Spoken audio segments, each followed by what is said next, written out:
Welcome to Real Life in Real Estate. I'm Nikki Robbs, a local real estate agent serving Tacoma, Puyallup, and beyond. And today with me is Mike Shafer, and Mike is a sewer inspector. And we have worked together on one other project, and you've probably heard the home inspectors talk about how important a sewer inspection is. Okay. But today you're going to hear it from the source. This is why we need sewer inspections, how important they are, how much they cost, and what it can save you if you choose not to. So welcome, Mike. Thanks for being here. Definitely. Can you give a little overview of what you do and why someone needs a sewer inspection? Yeah, so brief history. We started in 2011, just kind of a selfish need for me to work by myself. I had a very cheesy camera that broke down like my first year was literally like breakdowns, fixing. I learned how to fix a camera like top to bottom, in and out, all that stuff. But then I finally got some good stuff, and I've used the same equipment for like 11 years now, 10, 11 years. So essentially what it is, and it can be sewer, like a sewer connected home in the city, and it can be a septic connected home in the country. Okay. But what I'm looking at as it's the unseen, unforeseen part of the house inspection, basically. It's the stuff that you can't see. So I have a camera system or I have multiple systems. From 2 to 300 feet. They're different sizes, so like different pipe entries. So my small one, I can go through small 2-inch, 1.5 to 2-inch pipes. The larger ones typically used for like 3, 4, and 6-inch. I have a little monitor, so basically my face is looking at this monitor. Without really looking at too much, I'm pushing it. I'm looking at the monitor. Yeah. We're looking at what the materials are, where the thing goes. Like especially Tacoma, Seattle. I work from like Olympia to Seattle, but Tacoma, Seattle, old neighborhoods. Most of the time they're shared lines. A lot of times they're combined line, which means storm and sewer. Okay. A lot of people want to know that type of thing. So I'm documenting that stuff, what the materials are, defects, highlighted defects. I do a lot of locating, so when I'm on site, you'll see me walk in and out of the house a million times. Yeah. And that's just because I'm creating a map and I need to know where the thing's going. Okay. So I have this little receiver machine that goes, it's like, people think I'm like looking for gold or something, Yeah, It's like, yeah. Find the thing, I'll get depths on it. And then, when something very important comes up, we'll locate it. Usually I'll mark it. I'll take a photo with my cell phone and I'll include that with the report. And it's basically, it just encompasses what the material is, where it goes, what the condition is, and what you have going forward. It's most of the time it's a home purchase, so it's like, what am I getting myself into, basically? Yeah. I think that's so important from the home inspection, but your part, no one else is ever going to know. Yeah. Unless you find it, no one's going to know until it breaks. Yeah. And so why not know up front? Oh, we have trees and we have Orangeburg pipe. Yeah. All that stuff. Yeah, I mean, like Orangeburg, for instance, is like a 60s product. Basically, when I enter a neighborhood, I kind of know, not that I have a crystal ball, but I think I know what I'm going to see. Yeah. So if it's this neighborhood, for instance, you have a lot of teens and 20s houses, most of which are going to be clay and concrete. Okay. The Orangeburg, when I pull into a 60s neighborhood, like say, like North Slope of, like the Bridge neighborhoods. Yes. Yeah. Like 60s, I'm almost certain we're going to see Orangeburg or a replaced pipe because it's already broken junk. down. Yeah. And Orangeburg, in case nobody knows, it's essentially tar paper. So it was like a post-war product, got away from metal. It's like your polybutylene pipe or your So I was thinking that it was more like terracotta. Well, what I mean is like, you get those certain products that are supposed to be like the latest and greatest, and then 15, 20 years down the road, they realize, oh, this is bad and we have to replace it all. Yeah, like Teflon. Yes, so yeah. So that was your 60s sewer material. Okay. So like about 30 years in, I don't even think 30 years in, it was supposed to be a 50-year product. Things started to fail and they realized, oh, this was a bad move. Yeah. And that's really when Tacoma was booming. So we did a lot of building. Yeah. And a lot of sewers then. Tons of houses with Orangeburg, and then like so at 60s too had like 2 products. There was Orangeburg and there was a product called Transite. Transite is basically a concrete product, but it's bound with asbestos fibers. So it makes it a little more resilient. It wears a little bit differently. And if you have that, you're probably in better shape than if you have Orangeburg. But that stuff, like when you do repairs or you're cutting into it, you have to get like an asbestos specialist to come in. Oh. So yeah, costs can go up if you're replacing that. Yeah. Extra things. Yep. Extra things going on. Well, so what drew you to this industry? Well, I think before we started, I kind of touched on just selfishly wanting to work for myself. Yeah.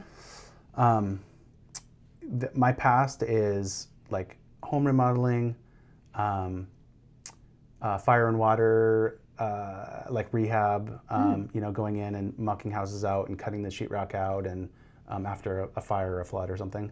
And then I did home remodeling, and when I did that, I did plumbing, I did some electrical, I did sheetrock and framing and siding and windows and doors and all that stuff. And I actually, part of that time worked with my dad I think I worked with them for like 5 or 6 years. And then he transitioned out of that into home inspecting.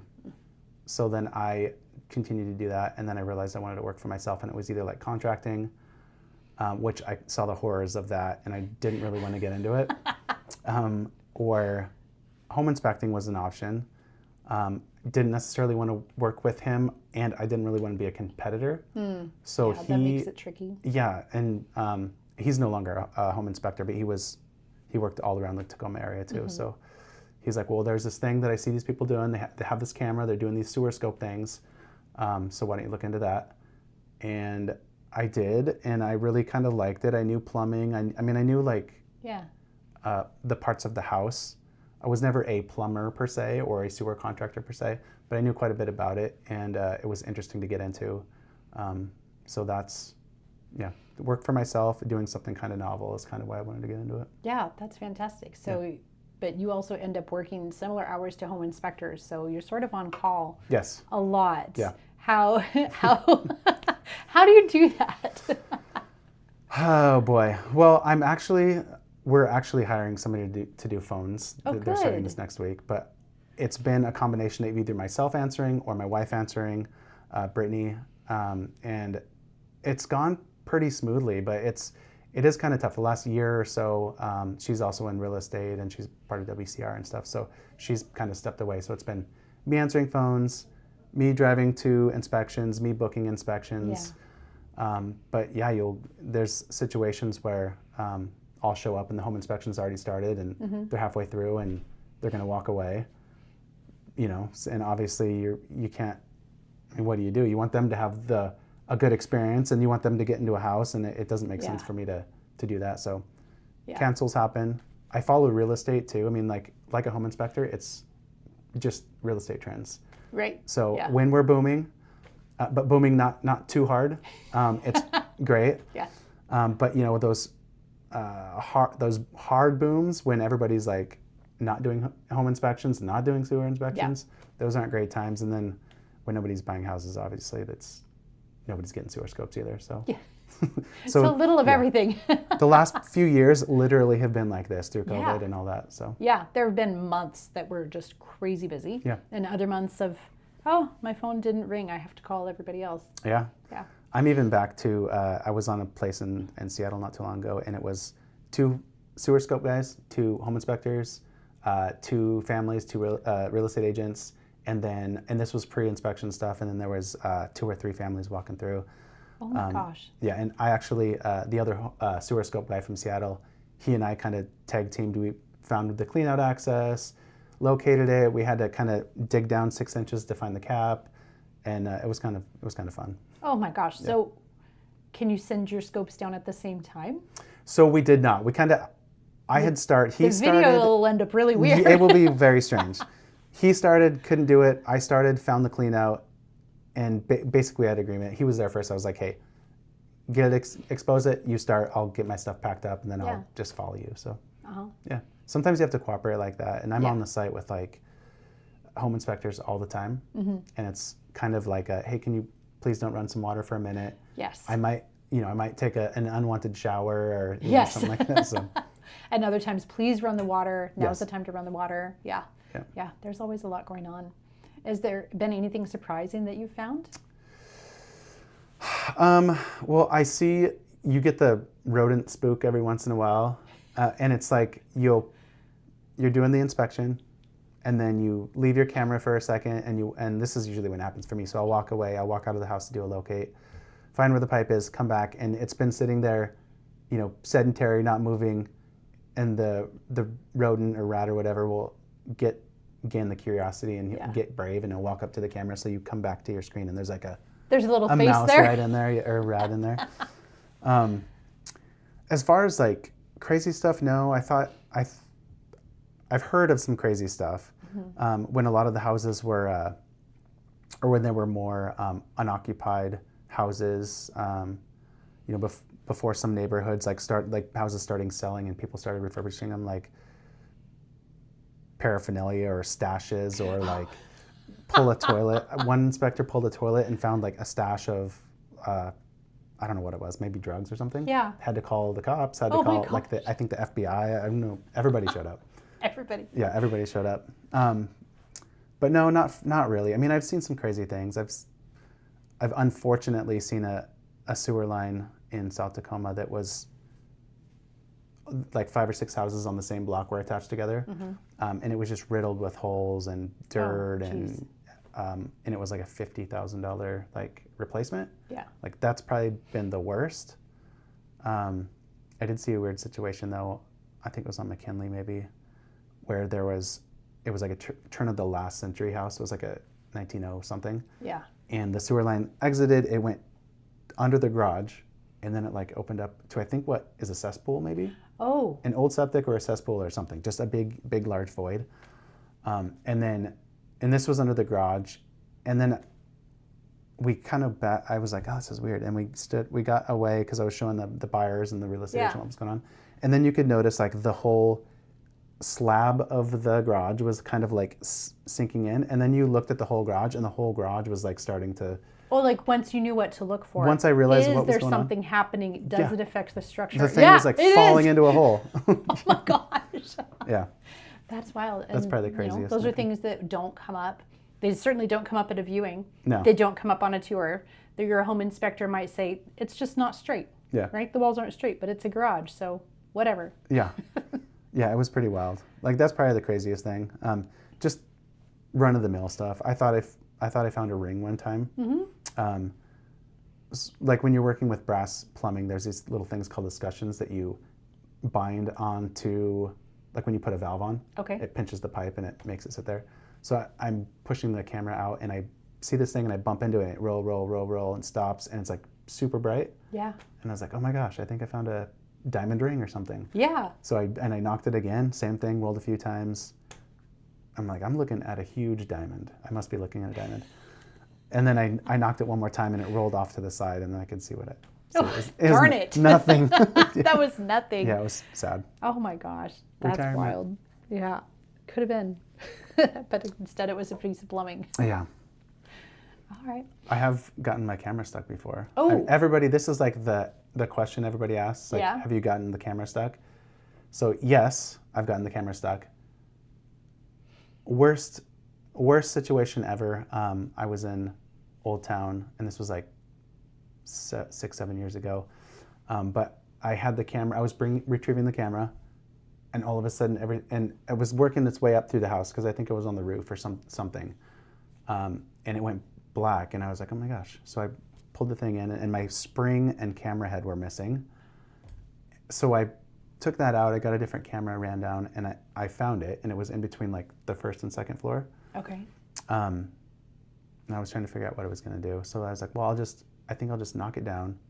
There's a clean out in the garage. I think it'll be close enough that I'll be able to get it. Mm-hmm. And I knocked it down, and it like shot out into the side sewer like 30 feet, like out of the garage into the old side sewer. And so I had to like reschedule my whole day because for one, it would clog their sewer line up. Yeah. And for two, it was like those cameras are like $2,000. So I'm like, I have to get this thing back. So I went and got magnets. I went and got electrical, like when electricians pull wire through walls, they have that stiff, long, wiry thing. Okay. One of those, magnets, another camera, and I was out there for like 4 or 5 hours. Oh. But I got it back out. Oh my gosh. Yeah, I was sweating, I was worried, and that was when I had like one camera. Well, I had a backup, but that was it. So if that was done, I would have had to buy a new $2,000 camera. I had to get it repaired for like $200 or $300. Oh man. Yeah. Yeah. So that was worth the time. it was worth my effort for sure. Yeah. Oh my gosh, that's so wild. So I see a couple of home inspectors that do sewer scope on their own, and then others refer you and have you come out simultaneously if possible. Do you feel like there's a pro and a con to that? So so actually a lot of the home inspectors that do it I've worked with. So like they'll gain confidence and they go do their thing, and then once in a while they'll refer me again if their cameras break. Or I get phone calls all the time like, hey, I'm here, I'm doing this. This is what I see. Like, do you have any advice? Yeah. And then we'll go through it and I'll try to figure it out. Sometimes I can help, sometimes I can't. I think the downside is the upside is you're there with one person and they do the whole thing. And that's good. That's, the one-stop shop type situation. I try to schedule my appointments so I'm there with the home inspectors that refer me, so it's kind of the same thing. I think the downfall is maybe for length of time. You're going to go through the motions of a home inspection, then you're going to go through the motions of a sewer inspection. Yeah. So maybe you lose that little bit of time. I think that would be the downfall. Well, the other downfall is just literally the amount of things that I see in inspections that I do a year. It's myself and two other guys, and we do, I don't know, we do like 1,200 inspections a year. Yeah. So we really see a lot of stuff. Not saying that I've seen everything. There's always something we haven't seen. Yeah, there's always something where I'm like, confused a little bit, and then have to think about it, and then we realize what's going on. But that's I think is the positive of working with just a specialist. You get a little bit more experience, and usually you get us out at the same time. Not always, but I try. Yeah, whenever possible. I also love to have all the inspectors, anyone who's coming out, we're all coming out together. Yeah. Right? Because I have to be there too. Yeah. So there's times that there's a home inspection, there's a foundation specialist, there's myself. If there's a pool, sometimes there's a pool guy. If it's septic, there'll be like a well guy. So I'm used to by now I'm just super used to it. Like in the beginning it was a little bit daunting because you don't want to step on anybody's toes. You don't want to say like, hey, don't do this, don't do that. But now it's like you show up with everybody. And the fun thing is I know most of the inspectors. I bet by now. Yeah. Most of the real estate agents, and even on like all sides of the transaction. It just makes everything smooth. Like people know me. They trust what I say. And then it's fun to show up and just see this, a lot of the same people every time. It's kind of fun. Yeah. Almost like, since I don't have coworkers, right? I can just show up here like, oh, friendly faces. How are you doing? How was that vacation that I saw? Yeah, and you can catch up and you talk about like, whatever their kids are up to, whatever my kids are up to. Like there's a home inspector that I've gone snowboarding with a couple times, and we chat about that. And he, he went this last week, and so I see him on site. I'm like, hey, Alex, how you doing? How was your trip? So yeah. That's awesome. Sure. That's so fun. So it sounds like your side of the industry is also extremely cooperative, just like my end. Like buyer's agents, listing agents, we can't compete. It's just about getting everything to work together. Yeah. And same for you. Yeah. Everything to work together. Like the outcome that I want is just transparency and like know what you're gonna get. Because it's like I always get the question like, well, what would you do? And I'm just like, every time. I can't tell you what I do, but I can tell you what's going on and how you could mitigate things. And if there are some issues, like if you can't do like repairs out up front, like these are the few things that you can do to buy yourself some time, until like you're in the situation where you can do these things. And there's like sewer insurance. There's sewer insurance? Yeah. What? Yeah. Okay, let's hear about that. I've never heard of this. Yeah, so a lot of the bigger insurers allow you to add this rider, which is like, well, for one, there's a company called National Water. They should be called National Sewer and Water, and I think they're out of Moses Lake.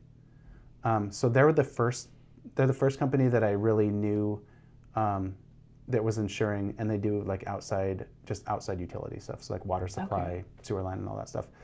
But it's really good. It's a minimal. What is your payment or whatever? Yeah, minimal premium. It's like $150-200 a year. So it's very minimal. Most of the time, I think you have to pay for the entire year. With National Water, they want to see like a functional sewer for 30 days, or it might be 90 days, something like that. But then, and it goes into effect. They're good about helping with maintenance. They're good about, I've heard nothing but good things about sewer insurance. Wow. And then it comes down to like a big devastating issue, like a pipe failure, then they can step in and help with repairs and stuff too. So so I had no idea, never heard of that. That's a thing. Like if it's a situation where it's an old sewer, or even if it's a new sewer and there's it struggles with slope, and slope being like where it exits the house and where the sewer main is, like how steep the sewer line is. There's like certain things that I'll look at it and I'll question it, and maybe it's not going to be the best thing, but to really get a trend instead of your initial data point, like, okay, you know what you have now, you know, think about getting insurance, think about doing an inspection in the next 2 or 3 years. Let's like get a trend, because like maybe there's really nothing wrong with it, and it's been like this for 10 or 15 years, and it's not getting any worse. So insurance is a good kind of fallback. The way you treat the system, like sanitary wipes and stuff like that, I always say don't do that. I'm like a no grease, no food, no oil type. Yes. But at my house, like I can't say that I always adhere to that stuff, but this is what I always tell clients, like try not to do these things. Do this, do that, and even if there's like some things that are a little questionable, usually you can mitigate that stuff, and everything will function fine. Yeah. So yeah. I had a plumber tell me no food, oil, grease, no fog, right? But then my particular under the sink disaster of plumbing means we also can't put any carbs down there. Yeah. So, what was okay in one house is not okay in another house. So you just need to learn what you need to do. And some of them are like a brand new house is going to be, not always. A brand new house, you're going to have a very deep sewer main, a fairly shallow exit point, because a lot of houses nowadays are just on crawl spaces. Yeah. So you're going to have that great slope. You're going to have a newer material, and a lot of the older homes, just you're not going to get the same stuff. Yeah. But that's not all new homes either. But right, and it seems like every home is different, even on the same street. Yeah. Like, well, the elevation is different, or the construction was different. The style of the home is different. Yeah. So, just because I have a tri-level and my neighbors have a different tri-level. Yeah. It's like, well, it's going to be different. Landscaping. Yeah. Yeah. Hardscape stuff. Yeah, that's a good point. And I say the same thing to folks. Like, sometimes like I said, I anticipate a neighborhood, but I never, like, if have been in a house, I'm not gonna, it's a clean slate. We're starting from ground zero. Oh, yeah. We're gonna look at it, we're gonna assess it, because you're right, like no two houses are gonna be the same at all. Not at all. Yeah. Not to mention the different habits of who live there. Yeah. And if you have a shared line, it's the different habits of somebody else that lives next door. And oh gosh. Yeah. So a shared line, so the two houses are feeding into the same pipe? Yeah. Oh gosh. Yeah, and this was like 50s, 60s, 70s. A lot of these neighborhoods, cul-de-sac neighborhoods, they specifically built two houses with the purpose of eventually sharing a portion of the line. And then when you get older, and they did that on purpose. Predating that stuff, like 20s, 30s, teens, you had situations where there was limited access to sewer mains because they were not as frequent. So you'd have a house built, and then 20 years later you'd have a house built. Yeah. And you'd need to get to that sewer main, so you attach to the neighboring sewer line. Because that was the most direct route at the time. Route, yeah. And then, now we've actually built a house in between you also. Yeah, and oh my gosh. That actually reminds me of a kind of a good thing that we caught. But there was a situation where we did an inspection. So, hill and alley and house, and this is street side of the house, but the sewer line exited past the alley and went down the other slope of the hill to the street on the other side. Okay. And there was as we were doing it, the sewer line went under the foundation of a brand new house, and it was like an old clay sewer line. There were issues with it. And, you know, who knew? Nobody knew where it was going. Yeah. Yeah. So. Yeah. Yeah. Oh my gosh. Yeah, and especially Tacoma, that probably happens a lot. It happens more than you think. I've seen situations where this house actually connects to the interior drain of the next house, so it goes under, connects to the next house underneath, continues through their house, and then out to the sewer main. So we have no idea. We have no idea what's going on under our house. At some point, it was the Wild West. It was. Yeah. Yeah. Like, oh, well, it drains. Good enough. Well, it drains over there. That's good enough. Everything's draining. And now it's like a time machine almost. We get to go back and see what people were thinking. Yeah. So you have a lot of history down there. Excuse me. Yeah. What's the question you wish buyers would ask you? Or any questions that you wish buyers would ask? That's a good question.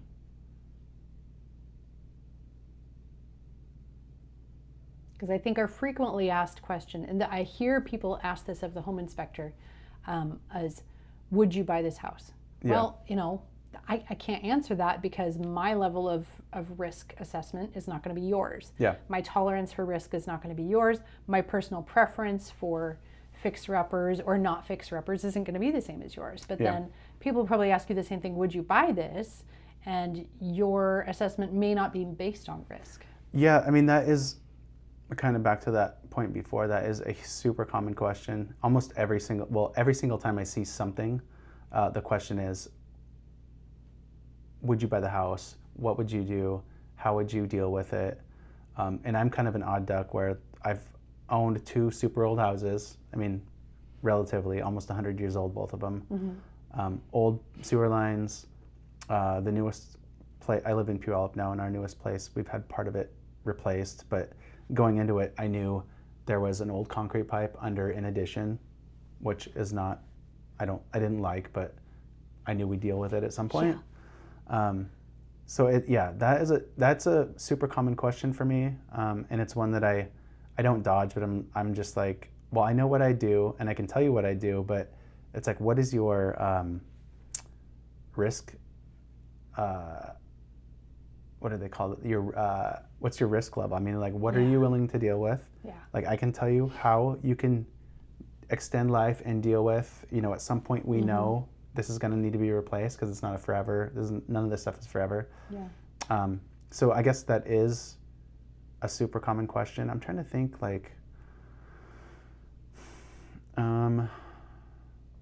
well, actually, another common question is, how long is this going to last? How long will the sewer line last? Yeah, that's a common one. Typically, like, I can give, everything is basically a 50 to 100 year product. Orangeburg itself was a 50-year product. In a lot of these houses, we're approaching 75, 80, 90, 100 years already. So that's tough. In those situations, if it's pristine, even if it's an old one, I can say I would assume 10 plus years, but I always recommend, 5-year intervals of inspections, because we have a glimpse. This is like a blink of an eye. We have like a look right now. We have a spotlight here now, but there's going to be changes. So, like, how are you going to use a system? Where are you planting trees? Are there trees? Did we see any roots? Like, are you connected with the neighbor? So I always recommend following up, and this kind of goes back to a few minutes ago, to get an actual, like, a trend. A trend can give me a better idea of what's actually going on. Yeah. I mean, as far as, like, how long the thing's going to last. So if, for instance, we see a sewer line that's maybe a little bit flat, maybe some older materials, maybe some things like sporadic, non-obstructing roots or something, just like little roots, that I know it's functional. The thing is, how quickly are these roots just growing? Are they going to change in the next year? Are they going to change in the next 5 years? Yeah. So that's where I usually lead them. Like, let's come back in 3 to 5 years. We're going to look again. If it's the same, likely it's not going to get better. It's either going to be the same or worse. They don't improve themselves, right, they don't improve. So we know it's going to be the same or worse. A couple other things that I look for too are, is there access, especially in an old home? This can give me an idea of like functionality and if maintenance have like snaking or augering or jetting or whatever. Is there an access point? Is it an old house? Would it have originally had an exterior access? Yeah. If I say an old house with a new plastic access point and old pipes, that tells me that probably they've had issues and they've had to install a clean out because to mitigate backups or maintenance or clear it out. And then the other thing I look for is either in that spot or in a crawl space or some sort of an access point. Like, can you see, is it easy to get the plug out for if it's an old one? Yeah. And then is there evidence of augering there, like scoring from a snake going into the drain line? So that can also give me an idea as far as like how long it's going to last or what maintenance is going to look like. Because the more maintenance you actually do, it's kind of counterintuitive and it's kind of a double-edged sword, but annual maintenance, biannual maintenance, every 6 months, if you're constantly cleaning these things out, you're actually deteriorating the pipe and eventually you're going to wear it out. Yeah. So I would not have thought that. yeah. So it's not like your bathtub. Yes. Okay. Yeah. So what sort of maintenance? I mean, that's just the obvious next question. What sort of maintenance should we be doing? Yeah. And how often would that be necessary? So a root X, some sort of a root abatement, foaming root killer, if there are minor roots, that's part of it. Obviously the no list thing, like no grease, no oils, no foods, no sanitary wipes, the fog and sanitary wipes. Okay. That's a huge one. That's like universal, even with the new great looking plastic sewer line. Yeah. Sanitary wipes, short little tangent, the house that we moved out of in Tacoma when we moved to Puyallup, new and old sewer, but always worked just fine. It was myself, my wife, and our 2 kids. Lived there for 3 or 4 years. Moved out, had some short-term renters there, and should have stated what we wanted them to do as far as that is concerned. And then I think it was like a month into their living there, I think it was 3 guys. The sewer backed up. Sanitary wipes. It was sanitary wipes. And I was there for like 7 hours trying to unclog this thing. And eventually I called in the big guns. Yeah. So I had to get a plumber. He came out. He did it in like 45 minutes. He like got it out there, but yeah. So sanitary wipe, sanitary wipe, sanitary wipe. No. Even if they say flushable. Yes. Even if they say biodegradable, flushable, septic safe. No. It's sadly, I mean, it's a lie. I mean, Yes. none of it worked. It's not good for any of that. Yeah. So, and also at the treatment plant, like that is the number one issue at treatment plant. Like aside from even if it's getting through your drain line, you have a nice short plastic drain line to the main, then it's going down and clogging up the treatment plant, and then that is creating like sewage to directly flow into the sound, because they have to shut those things down. They have to get all that nastiness out of there. That's how I learned about there's no such thing as flushable wipes from a friend who works at the water treatment. Yeah. He's like, no, they're not real. No. It's a myth. Like, dang, it was such a good idea. Yes. But no. And then so we have the no fog stuff, the no sanitary wipe stuff.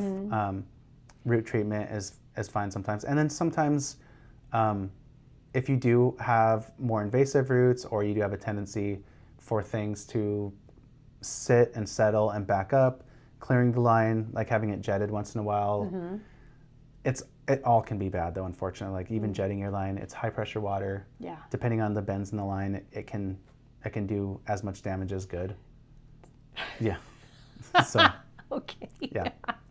And then something simple too is hot water, detergents. If there's grease built up, simply just stopping, and then detergents from your dishwasher, detergents from your clothes washer, hot showers. That stuff will break it down. It will help it to stop and slowly break back down. So I just heard you give me permission for hot showers. Yes. Long hot showers. Right. Woo! Empty that 50-galloner. Oh man. I think that's basically it. It's not like a septic system. Yeah. Septic systems, you have like enzyme stuff and you have additive stuff. Yeah. Getting it pumped once in a while. So, yeah, general maintenance for a sewer is to not mostly it's don't do things. Yeah, I bet. Yeah. Okay. That's good to hear. Yeah. So if someone is preparing to list their house and they're doing the long list of the curb appeal and the wall repair, and I do like to always suggest a pre-listing inspection, would we also do a sewer inspection? I do them a lot. Yeah. It is, I think it's great. You get an understanding of what's going on. Whether or not there are issues, it's a great thing to provide. Here's our sewer, it's functional. Obviously, if you find something that you can get it remedied, especially if it's something simple like a buildup of grease. That's the most common thing for me, like on interior drains. Yeah. Buildup of grease, food, and then just clarification of what it is and how it is and where it's going. But I do like it. And then that doesn't mean that you have to go out and repair a million things. Yeah. It just means like, this is what's going on. If you purchase this place, this is what you're going to get. And I get a ton of folks. I do a lot of investor inspections where they're not necessarily going to repair it, but they'll provide that information to the next person and say, here's what you got. Yes. It's functional now. This guy, meaning me, recommends at some point doing this or that. And it's the same inspection whether I'm on the seller side or buyer side. I'm looking at what the materials are, if there's any instance of issues, and then recommendations of how those things can get remedied. And I'm not too specific on that. If it's a clog or a blockage or roots, it can be clear it. I always defer to the professional because I'm not a plumber or sewer contractor. So if there is a repair, or if maybe it does need a liner, or maybe it does need this or that, it's a recommendation of further evaluation, likely if it's a necessary repair or something, it's super blatant. It's usually a break or a collapse or a hole or something that's just kind of sticks out like a sore thumb. Yeah. So in my recommendation, it's contact a licensed professional, have this evaluated and repaired, and then they have the ultimate, they're ultimately who I would defer to decide like what needs to actually happen to fix it. So yeah, that's how that goes. So you must have some great trusted partners. Yeah. Yeah. Yes. I have, well, and I've gone, over the years I've gone through, it's tough, because you get a lot of lip service and you want to trust somebody and you give them the benefit of the doubt. So I have in the past gone through a few people that did not cut the mustard, so to say, but I have some really great guys and folks in Pierce and King. So usually wherever I'm at, and it's in my email. So I'll send out an email thanking the folks for using us, and then in the signature there'll be Pierce County contractors, King County contractors. So it can be super helpful. Yeah. Right. We have a problem. Oh, wait, there's help. It's right there. That's fantastic. And I'm not saddled to any one person. And these guys are all competitors with one another. So, and they know that I'm sending this, and there's 3 names. There's not just one person. So you always get, an honest, truthful, and these guys are awesome. But it's not like I'm just sending folks to one person and saying, this is the guy you should go to. Yeah, so. I totally agree. Right. It's the same for me with lenders. Like, well, this lender would actually be a really good fit for you, but here's 2 others that you might like better. Yeah. Yeah. Yeah. That's how that goes. Yes. Yeah. And that's actually, to follow up on that, each of these companies have kind of a specialty too. So I can say, hey, those guys would be better maybe for that. Yeah. But call the other 2 guys too. So. Yeah. Great points. Great points. Is there anything you want to leave people with before we go? Don't forget. Yeah. Well, some exciting news. We're franchising. Yay! Yeah. So you're hiring. Yes. So part of that was the need for somebody to answer phones. Yeah. So we're getting that covered, and then we're in the last probably couple weeks of getting all of the handbook stuff and the lawyer stuff all dealt with, and we'll be franchised in I think 38 states. There's 37 states that are open states, and you can just, if you have a franchise, you can franchise there. Wow. Washington is not one of them. Washington's a little bit tougher, so there's some extra stuff that goes into it. Same with California. So I'll be Washington, Oregon, California, and then the other 35 or 36 states. That's fantastic. So that's super exciting.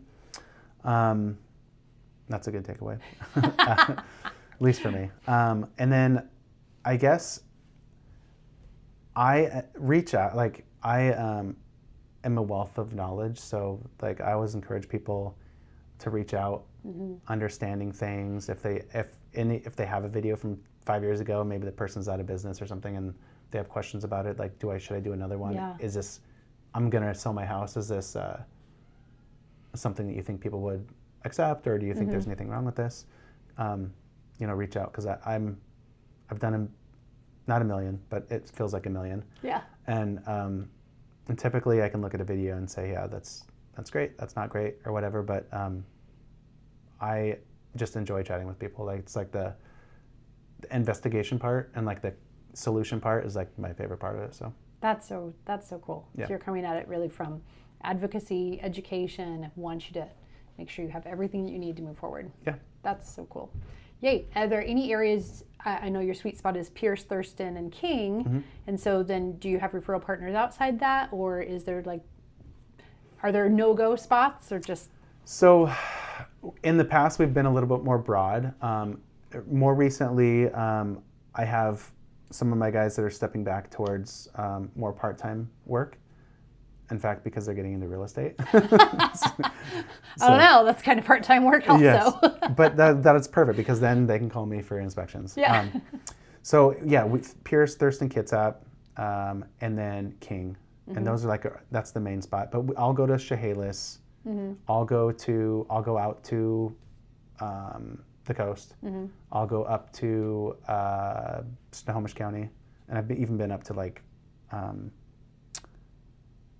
Burlington and stuff. I go north. You have been there. Oh yes, boy. Yes. So, but there is a bit of a surplus fee for going that far, because it ends up taking, at least another time slot to drive 60 or 70 miles away. So we do charge a $100 fee for that. But anywhere, Pierce, Kitsap, King, and Thurston. It's within our territory, and as long as it fits into the schedule, we're excited to do it. I mean, I bounce back and forth all the time. I'm like, Bremerton, UP, Seattle. Yeah, I agree. Those 4 counties, that's kind of my sweet spot. That creates about a 1-hour drive or less from my home base. Like, that I can do that. And I do it's kind of I love fun the ferries from too. Bremerton to Seattle. It's kind of fun. Yes. Yeah. I know it takes longer, but I choose to do it anyway. I do, because I'll get out of my van, I'll get like a hamburger, so I'll go up top and I'll sit, I'll have a little snack. And what a lovely break after the day that whatever it was. And it makes for great like Instagram stuff too. You're really like, look, this is where I'm at. Yeah, I love it. Well, thank you so much for being on today. I really appreciate it. Yay. So if you have any further questions about sewer inspecting, all of Mike's information will be in the comments and in the show notes, so they can easily find you and reach you. Okay. And then, what I was going to ask is, when's the best time to call you? And it's usually coming from your real estate agent. Yeah. But in case you wanted to bypass me, or now that you know Mike, you can call him directly. Yes. So I would say pre-listing and pre-buying. Yep. And often 48 hours. Yeah. 48 hours. Like our hours of operation are pretty lax. I mean, we have like a 9 to 5, on Google or whatever. If I'm up having a coffee and somebody calls me at 8, I'm answering my phone. If it's 7 o'clock, I'm probably still writing a report anyways, and somebody calls. And if you don't get through, text message. And honestly, text messages that's my sweet spot. I'm not in front of my computer for most of the day. I mean, I have access to the email, but I try not to do that because it can just be a rabbit hole I go down. And so phone is the best. Always call, but text messaging is so easy, because it's just like, I can just do a response. It can go back and forth like 5 or 10 minutes, and we can come to a solution or whatever we need it to be. So love it. Great. Well, thank you so much for being here. Yeah, thank you. Everyone got great information, and then they're more educated and know when to call and what not to put down their pipes. Yeah, I appreciate it, Nikki. Awesome. Thank you so much. Yes.